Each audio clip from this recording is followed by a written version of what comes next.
we doing today? Good, good. Our God is good, and we're going to talk about His goodness today in His Word, and predominantly we're going to be into Deuteronomy chapter 6 today. So I want you to go ahead and go there. We are excited to start a new series, and I'm going to develop this as we go. So let me try not to get too far ahead of myself, okay?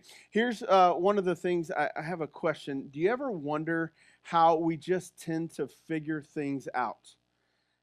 There's certain things we just start to figure out. For example, a couple of years ago, I took my middle son, Jackson, out to the garage. I pointed at the lawnmower and I said, "See that string with the knob tied on it? Tell me when you're done. Thank you so much. Figure this thing out." And he did. He figured it out. It was awesome, right? This year, actually, is something where I reintroduced this to my younger son. Cody went out there, did the same thing. I said, "Hey, let me know if you need something," and he figured it out. We just tend to figure things out, right? Um, that is something that is not always the case in everything. 20 years ago, I think back to this, I was about to enter into a stage in my life that I had never really understood what was about to happen. And, I was very nervous. Am I going to mess this thing up? How's this going to change my life? And little did we know, 9 months later, we bring little Wyatt home and welcome him from the hospital into our home. We're like, all right, here we go. We're going to get after this. And you know what happened? We started to figure things out. We eventually figured out how to change. By the way, I was always a better swaddler than Julie was at this. Yeah, she was better at feeding than I was. But anyway, we figured these things out together. Figured out how to change his clothes, figured out how to bathe him, figured out how to feed him, all these things. You just start to figure these things out. And then life changes, and you get some curveballs thrown at you a little bit, and you wonder if am I going to be able to figure out these changes in his life? And then you start to ask this question: am I doing this parenting thing right? I don't know if you've ever asked that question before. Surely not. Everybody's got it figured out, right? But this is something that it's huge in our life. Most of us figure things out little by little. And honestly, if you are a parent in here, would you just do me a favor real quick? Would you raise your hand if you are a parent so I can kind of see? And I'm not talking about parent of school age kids. Are you a parent or are you? Now raise your hand if you're proud of it. Okay, all right, good. Now listen, parenting isn't always easy to figure out. And we're asking ourselves that question, right? Am I doing this right? Or am I really screwing this up? I think little by little, we're going to start to ask ourselves that question all the time. And then you start to get through the just bringing them home from the hospital stage. And yeah, I figured out how to put them in a car seat. And if we happen to get into a wreck, they're not going to completely die because their car seat's going all over the place. I figured that part out. But then the stage of life changes. There's a new phase. And whenever the new phase enters in, you ask the question again: am I doing this right? Am I figuring this out right? The reality is this: parenting often changes as much as the phase of life for the little child changes. It's always going to change, and you're always going to be asking yourself that question whenever your kids get to the next stage of life: am I doing this thing right? And here's the reality: it's okay to ask that question because every phase of life is going to change.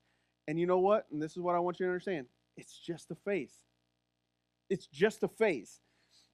It changes so often, whether they are a infant or a toddler or a grade schooler or a preteen. God, I pray for you guys. God, please be with them today. Okay? Or if you got a teenager, it's getting even worse. Or if you got a college age kid or a 30-year-old or a 50-year-old, the phase continues to change. There's always a new phase of life, but it's just a phase. And here's where we get that wisdom that it's just a phase. In Ecclesiastes chapter 3, we talk specifically about this phase. Let me show you what the Bible says about this. We're trying something new here today. Um, that's where we're going to be today. Here we go. Ecclesiastes chapter 3. For everything there is a season, Okay? There is a phase. And a time for every matter under heaven, a time to be born and a time to die, a time to plant and a time to pluck up what is planted. So I want you to put your mind right here. There is a phase for every season of life. And here's, I really kind of look at this right here. There's a time to plant, and then there's for example, with your children, there's a time to plant and let them see and let them grow. And then there's a time to pluck them up and kick them out of the house, right? That's kind of where I think about this. That's where there is a new phase of every part of life. And there's all these new seasons that are going. But inevitably, you're going to be asking that question, am I doing this parenting thing right? Now, some of you may feel like you've got it figured out, and that's good. But I would ask you this.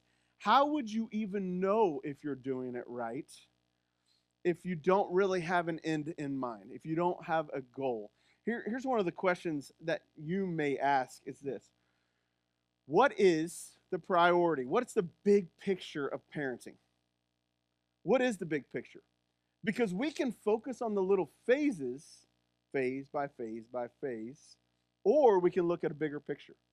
What is, though, the big picture? Have you ever asked yourself that question? What's my end goal? What's my game? How do I win this thing? How do I win at parenting? I don't know if you've ever really dwelt on that very much, but I'm sure it's entered into your mind in some way. Maybe you're asking yourself that question, but let me ask the question for you. What is your end goal? Is your end goal just safety? I got them out alive. Great. Is it something else? Is it obedience in the middle of it? Is it if I can just get them to graduation? If that's your goal, that's fine. What is your end goal? Is it for your kids to make you proud? Is it the NFL? Is it Broadway? I don't know what your end goal is, but if you don't have a big picture in mind, then how do you even know if you're doing things right? I think where we're really trying to tell you is this. Don't worry about just this one little phase of life. And if you're doing this phase right, worry about the bigger picture. Worry about things that are bigger. And here's what I would tell you. I don't know where you are in your parenting journey today. And I'm really not trying to tell you how to parent. So when we do this for a couple weeks in here, don't see me as the expert because I'm not the expert. I've got 4 children, and they're great kids in my eyes. Sometimes they're a nuisance to society in my eyes. But you guys will come and tell me, oh, you got little angels. But that may not be true. And so what you see of your kids may not be what God sees. I don't know. I hope you see that God's impact on them is so much bigger than what you or anybody else sees about them. But I really don't want to have an argument about your parenting style. I just want you to have a bigger end in mind.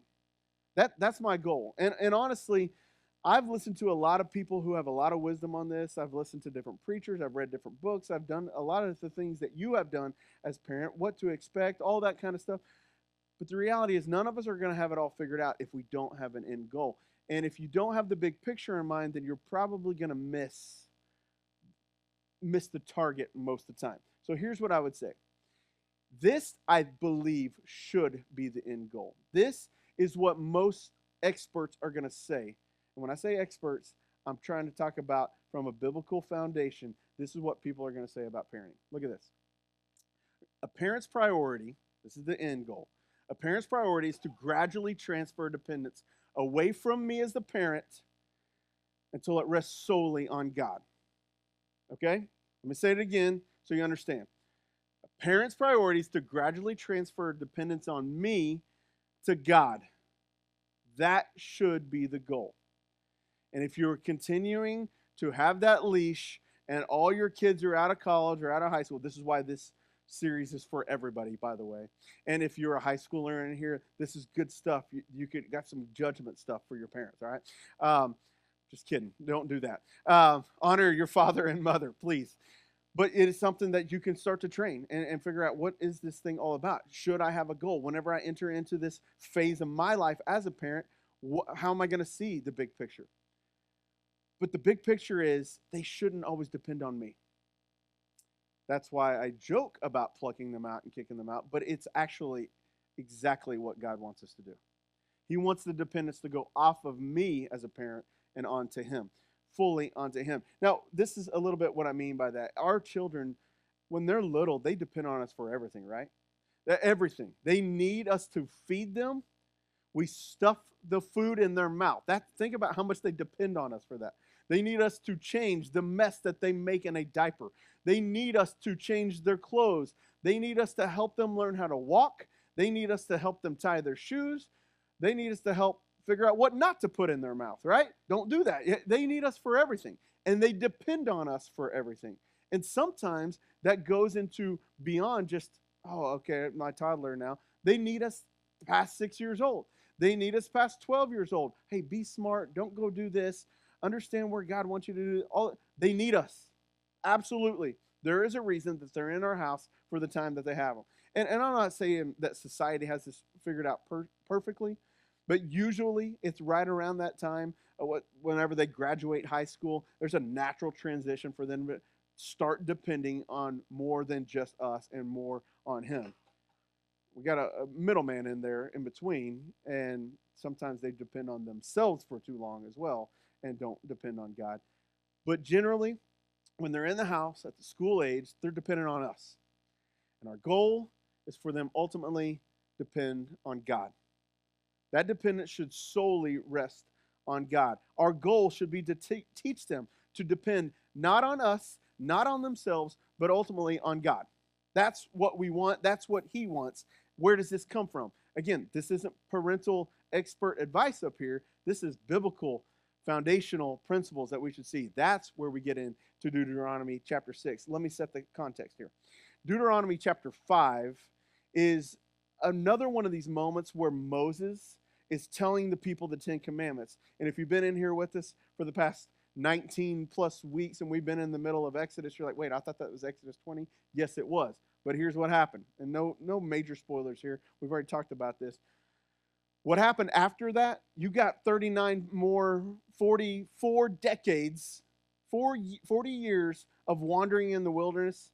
And all these Israelites of the Hebrew nation, there's a new nation now. There's a new generation that has come in. And they're ultimately about to fully enter into the promised land. And you got this new generation that's about to do this. And Moses stops and says, let's go back over this again.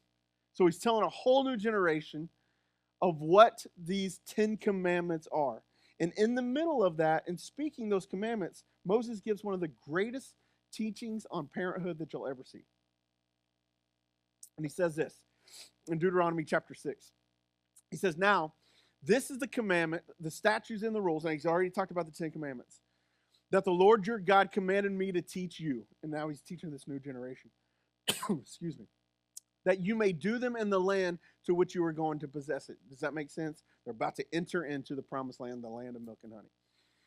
And then it says this, that you may fear the Lord your God. Let me stop right there. This is what it's all about. This is the whole dependence on God. You, new generation, your job is to, as a imitator of Christ, well, that's us today, as a creature of creation of God, and I'm made in the image of God, I am to fear Him, not in a cowering down way, but to put a healthy respect on who God is. And I am to depend on Him, that you may fear the Lord your God. Who? You and your son and your son's son. All right, so do you hear this? This is where the parenting part comes in here. Who are we teaching to fear God? Me, my son, and my son's son. Generation upon generation upon generation. How? By keeping all His statutes and His commands, which I command you, all the days of your life, and that your days may be long. What he's saying here is this: teach your children to fear God. Hold fast to God, but fear God. Teach them to live according to His commands. Not only will that change you, but it'll also change my offspring and their offspring. So we're keeping the truths, the commandments, the law, which is what Moses had ultimately regurgitated to them. He's like, all right, let me teach this new generation this. You do this, your days may be long. And really saying you're going to have you're going to have an abundant life. Now, that's that covenant that they were going through. And we have some cool stuff here. Not only will you be changed, but the next generation will change. And the generation after that will be different.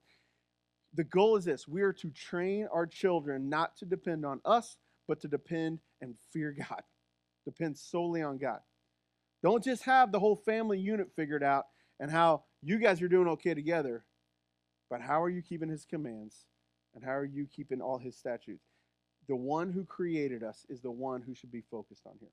How do you do that? Well, Deuteronomy chapter 6 gives us the two most important parenting lessons that we're ever going to get. So if you're a parent, if you raised your hand, doesn't matter if they're after 18, doesn't matter if they're married, doesn't matter who it is, this is what we should know about parenting. If you don't get anything else during this entire series, this is what we want you to embrace. This is what we want you to eternalize. These two things, every age, every phase of parenting that you go through, these are the two things. Wherever it comes from, we're going to see this a little bit more in Deuteronomy 6, but here's the first one. Love the Lord your God. Love the Lord your God. That's number one. If you are a parent, how do you parent? You love God. This is what he tells us. We love our God. These two things are so important, and it's so important, and it's so simple. However, it is the linchpin in everything. And if you don't get this little simple thing, then your parenting can get off track really, really, really quick. Here's what it says in Deuteronomy 6, continuing on. This is where we get this. Look at verse 4. Hear, O Israel, the Lord our God, the Lord is one. This phrase right here, it's called the Shema. It's something that if you got some Jewish friends, they may still go through that. Hear, O Israel, the Lord our God, the Lord is one. This is something that a devout Jew would say 3 times a day. Morning, noon, night. They're repeating this phrase. What is this phrase? It's one that you've heard before. Maybe not in Deuteronomy, but you've heard it from Jesus. And he says this, you shall love the Lord your God. Anybody heard this before? You shall love the Lord your God. That's number one, right? Love the Lord your God. How do you do that? How much do I love God? This is the most important part. With all your heart, with all your soul, with all your might. Now, how many of you have heard that phrase before? If you grew up in church, you've probably heard this 1,000 times, and you probably heard it most importantly from Jesus' perspective. Love the Lord your God with all your heart, with all your mind, with all your soul, with all your strength, whatever version that is that you've read it in. But how do you love God? This is so simple, and I shouldn't just have to tell you, parents, to love God. But this is the number one thing of parenting. You love God. How does that impact your kids? Well, when you love them with all your heart, your soul, your mind, your strength, when you do that, it changes everything. Because if our aim is to transfer a dependence from me to them, not to them solely, but ultimately to God, then they understand that it never was about me as a parent. It was always about him and who my focus is on. And here's the thing. You can't just love God with a little bit of your heart. This is, to me, the hardest thing, where I don't want to just start getting on a soapbox on our cultural level. And really, I promise you, I'm not picking on any one group of people out here, because I'm right here in the middle of this stuff. But this is stuff that parents today need to hear. We can't just love God a little bit. We can't just keep him involved in our lives. He's got to be all of our life, all of our heart, all of our soul, all of our might. It takes all of us. And I think that one of the most dangerous things we can do as parents or anybody in this culture is just to love them a little bit. You're like, I don't do that. Well, really? Do we not do that? Because I'd say we do. We do just love him a little bit. We do just give him a little bit. We don't give our whole heart, our whole mind, our whole soul. We don't do it. We got to be honest with ourselves and start to look through your calendar and tell me I'm doing it all the way through. Because we're not. We're just, bottom line, not. God is not a flu vaccine. What do I mean by that? Where we just go get a little shot of them, and then everything else is just going to be fine, right? And then we're going to get in and mold into the rest of society. Because I think that's what happens in here sometimes. Now, seasonally, that happens at the church often, right? You get your Christmas and Easter folks where it's like, oh, if I just go get my booster here, go get my vaccine, I can get God in my life and everything's good. But some of us, we might laugh at that, but we do that on Sundays. Oh, let me just check in. Because if I check in, I got these things right. And then God will leak out into the rest of my life, and I'm going to be fine. I'll be immune from everything else. We do that, right? We just had God a little bit in our life. He says to do it in all your heart, all your soul, all your might. As parents, I totally understand it. We want to provide our kids with the best opportunities. So what do? We sign them up for soccer. We sign them up for dance. We sign them up for baseball or gymnastics, and suddenly what happens? Their schedules are beyond full, and that's just one kid. So let's multiply 3 or 2 or wherever you want to start or stop. You just start to multiply these schedules together. What do? We filled up our schedules with opportunities that we didn't have when we were kids. Oh, I get it. I understand that. I've done part of that. But what we've done is we have marginalized God so much that we're just giving a little bit of God and trying to overlay that into the rest of our culture and the rest of our life. And what we want to do is, okay, in the midst of all the schedules and the opportunities, how do I give them the best of that specific life? How do we work so much so I can provide all those schedules? So whether that's on the mom or the dad, we just become workaholics, and we got to have the money to pay for all that stuff, right? And then we got to have the car to be able to drive them and transport them safely and all that.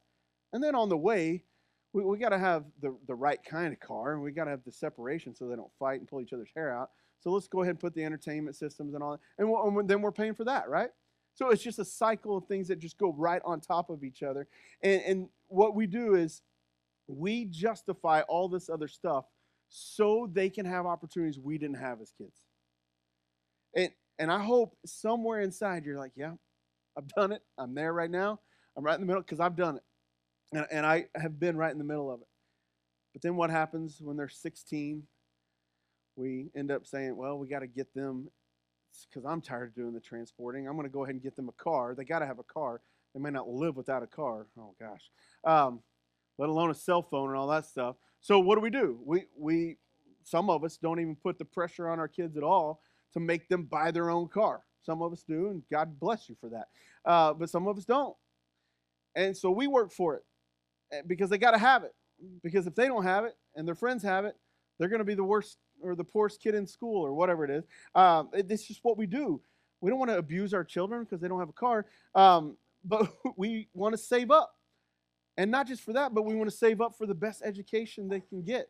Oh, we got to go to college, so I'm going to put in the extra work as parents. So all these things, if we're not careful, our lives start to revolve around our kids rather than God.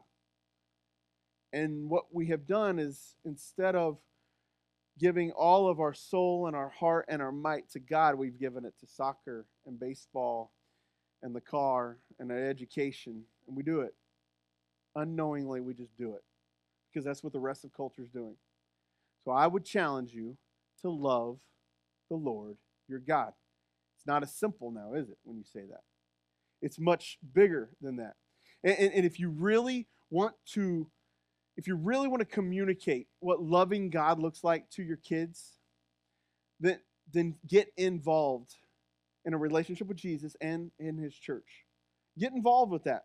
Show them how much you love God. Keep him above all things. Make sure that this is the priority. Let me give you some statistics. What happens whenever kids are more likely, when they're adults, there's some crazy statistics out there. It shows that there are 72%, let me show you this first one. 72% of kids will more than likely have a relationship with Jesus if both mom and dad are at church. Now, that's not 100%. We could do some things wrong in here, right? But that's a huge percent. And let me show you why. Because the next one, if it's just mom, let's say mom spends her time here at church. There's the likelihood of only 15% of your kids who will stay involved in a relationship with Jesus whenever they become an adult. That's a drastic drop-off, isn't it? This kind of shows the importance of dad in the church and getting yourself in and involved in your kids' lives. Not just in your kids' lives, but you and God taking care of your stuff, right? But go to the next one, dad only. That jumps back up, okay? That shows you even more important. 55% of kids will stay engaged in a relationship with Jesus if dad is involved and makes this a priority in his life. But if neither are, check out this one. If neither one of them are, only 6% of kids will actively stay engaged in a relationship with Jesus. If you don't make this a priority, then the end goal will not be dependence on God. it will be a dependence on culture. And that breaks my heart. It almost makes me cry. I don't want to see this in your kids' lives. And this little flu shot vaccine thing of let's just get them here on Sunday morning, we've got to be better than that, parents. We have to be. I have to commit bigger, better things for my kids if I want to see them in a relationship with Jesus whenever they're out of the house. And I hope you see that, and I hope you want that. Because far from God, you see what's happening right there. You want them out there protesting some weird stuff all the time, and they don't even know what they're protesting? No, keep them involved in a relationship with Jesus, and they're going to see the nonsense that's going on out there. I promise you. Keep them engaged and involved now. Keep yourself in your life. You and your spouse, even if it's only one of you, you have a higher percentage of keeping them closer to Jesus if you, right now, are closer to Jesus. This is important. The next step, staying involved in a small group, ridge group that we might call it here, doing life with other people, so important. If you are cultivating your relationship with Jesus today and not putting all these other activities as priority, I promise you your kids will see that. And by the way, if you're inauthentic on it on Sunday mornings, your kids will see right through it. That's probably where that 18 or 28% goes. We need to stay involved. So don't underestimate the value of your role in showing your children that relationship with Jesus. When you hold fast to that, when you love the Lord your God, they will see that. They will mimic that. They will want that. And they will know how valuable that is in your life. So the question for you is, do you love God with all your heart? Do you? I hope that we can learn to do that. By the way, this rings true even if your kids are out of the house already. Your relationship with Jesus, even at a distance, grandma, grandpa, whoever it is, even at a distance, your kids will still see that as grown adults. And they will see your relationship with Jesus, and they will understand the value that it brings to their life. So that's one principle. Love the Lord your God. Here's the other principle we want you to embrace, we want you to internalize. It's this: lead your family. Again, real simple. Shouldn't be a no-brainer here, but how do you lead your family? I would say we do so very, very intentionally. That we take the time that we have and we start to lead in every way possible. Where do we find that concept? Well, I'm glad you asked. It's actually in the very next verse. Let's look in Deuteronomy 6 again. It says this in verse 6. And these words I command to you, today they shall be on your heart. And you shall teach them diligently to your children. And you shall talk of them when you sit in your house, and when you walk by the way, and when you lie down, and when you rise. Let me stop. What does this mean? It means this. We talk about all these things whenever we're sitting down at home. You make conversations, godly conversations. It can't just be about, oh, how successful were you on the baseball field today? It can't just be about how was the job. It should be about how are your relationships and how are they pointing towards God? And not just trying to put your thumb down on them, but tell me what God's doing in your life. What are you reading? Tell me about your reading in Exodus as a high schooler that you guys have been in here. What does that mean to you? Like, how do you cultivate these things? And this is what Moses is teaching the parents, the grandparents. Talk about these things when you're at home. Talk about them whenever you're taking them to school. What are you excited that God is going to put in front of your life today? Talk about them whenever you go to bed. Let's have a prayer. And let's make sure our last focus of the night is on Him. When you wake up and you are so quick and you got to get a Pop-Tart out, whatever, and you Pop-Tart, bless whatever you can, say, God, thank you for this, and let's start our focus of the day on Him. That's what Moses is saying. I don't think he's talking about Pop-Tarts necessarily, but I do think he was talking about wherever you are, wherever you go, wherever you walk, wherever you rest, let's keep spiritual conversations in the middle of our life. And you know what? The more you do that, the less weird that sounds. I promise you. It's not as weird as it may sound. You just have to cultivate it. And if you are, back to point one, parents, if you are loving God with all of your heart, then it's a natural conversation with your kids. And it's natural whenever they bicker at each other and say, you know what, I don't know that God wants you to do that right now. It's natural for everything to become spiritual. We set spiritual goals and we talk about these things and everything that we do. Look at what verse 8 says. Verse 8 says, bind them as a sign. He's talking about the statutes and the commands and all the things that you talk about, right? Bind them as a sign on your hand, and they shall be on the frontlets between your eyes. You shall write them on the doorpost of your house and on your gates. Now, this probably looks a little different for us today than the first part of it does. But I don't even know what you do. Do you put it in the mirror? Put little notepads on the mirror. I love when we came back from Mix and they were just talking about Chloe and getting baptized. Every one of us, every student grabbed a relationship, and all the adults, or a relationship, a bracelet, and it would say, "The Lord is my shepherd." And I know our high school kids get the same stuff. Set reminders for yourself. I don't care if your phone has a notification on it that prompts you to get into the YouVersion app. Do it. Those are reminders. That's exactly what that culture was doing to remind themselves. Put it on your door frame. Don't forget, when you leave the house, it's not Notre Dame's, hey, play like a champion today and hit it. It's like, I will serve the Lord my God. We need to see that all the time, don't we? We need reminders. Because whenever these guys get to the high school or the I-High or wherever they go, they're not going to hear it. They're not going to see it. So it's incumbent on you as a parent to put it in front of them. You don't have to be weird about it. Let's just be natural. And let's keep God as the center of our life. What I'm not going to do is tell you exactly how to take all this stuff and lead your family. But what I am going to do is say this. If you want to be an effective leader, you need to do it intentionally. It's not just going to happen. It just won't. It's not going to happen. It's going to take some training. Let me show you a verse in Proverbs that talks about training. You've heard this probably before. Train up a child in the way he should go, and even when he's old, he will not depart from it. And let me focus on train. That word train there, it sounds like, oh, okay, we're going to get out and we're going to Rocky for this thing or whatever, and we're going to go and figure out how to get ready and get ready for the fight. No, training is actually, I like the Hebrew word for it is, you got to have to get that junk in your throat. Kanak is what it is. I don't know many people that talk Hebrew all the time, but it means this. It means to initiate a hunger. So replace that. Initiate a hunger for your children to follow the Lord. Initiate this hunger. And here's what it actually came from and stemmed from. The Hebrew midwives that were trying to take care of these little children. They would take paste and put it on a child's palate, and then it would initiate a hunger so that they would actually eat. That's crazy. Why didn't we learn that in the hospital about how to feed our children? I didn't have to worry about it, but right?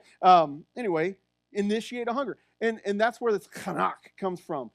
Parents, are you initiating a hunger in your children to want to follow the Lord? Because as leaders of the home, if we're initiating this craving that is all things true and right and pure and holy, then they're going to start to see the fruit of the Lord in their life.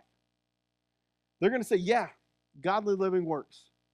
And I've been trained to see that and to experience that. And our role is, again, to transfer dependence from me to Him. And if I have initiated this hunger in them, then they will start to follow the Lord. Now, let's just talk real applicable things about some training. What are some things that you can train?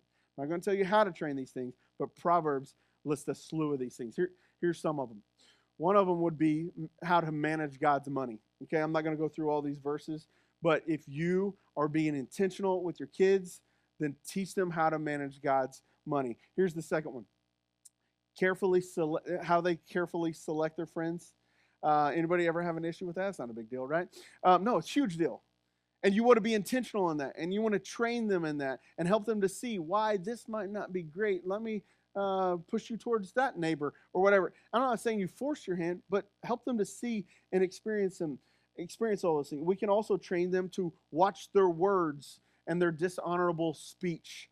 That's a problem for every teenager. I experienced it. You probably experienced it as well. But you want to train them in that. We want to remind them, and Proverbs tells us, we want to remind them what it takes to be responsible. And responsibility is a huge thing. So we got to train responsibility in our kids. That's why I pointed at a mower a few years ago. I said, hey, you need to learn some responsibility. Go do it. And that's what it is. We need to train them to guard their minds. And the things in this culture are going to come in, and they're going to try to just completely evaporate all the things that the Bible wants them to know or that we want them to know. But we've got to teach them and train them to guard their minds. And we need to train them from a young age what it looks like to be generous. And one of my biggest happiness things in life right now is watching my kids fall in love with Jesus and understanding that what happens here at the church is huge, not just for them, but for the next generation beyond them. And they're starting to be generous with all the responsibility and where they work and do those things. They're starting to give back and to be generous for the next generation to experience it well. And then the last thing, and we've already talked about that, we need to train them to fear God. We need to train them to fear God. And parents of any age, I want you to know this is a huge thing, which is why we've got a study coming up starting in October, and we're going to talk about what the awe of God is. And the church is not here just to preach at you, but to come alongside you and to experience these things in life. So all these things we want you to know you're not alone. And you get to do this with other people. We want to walk through those things. And if you want to be a part of that study, that's a huge thing. Again, that's why we encourage Ridge Groups, so you don't have to do life alone. So get involved with someone more than just yourself. So if you're training intentionally, then you're much more likely to hit the target that you're shooting for in parenting. And here's the thing. I want you to hear this. Your direction determines your destination. What you're pointing at is where you're going to go. That's why it's better to have a big picture in mind.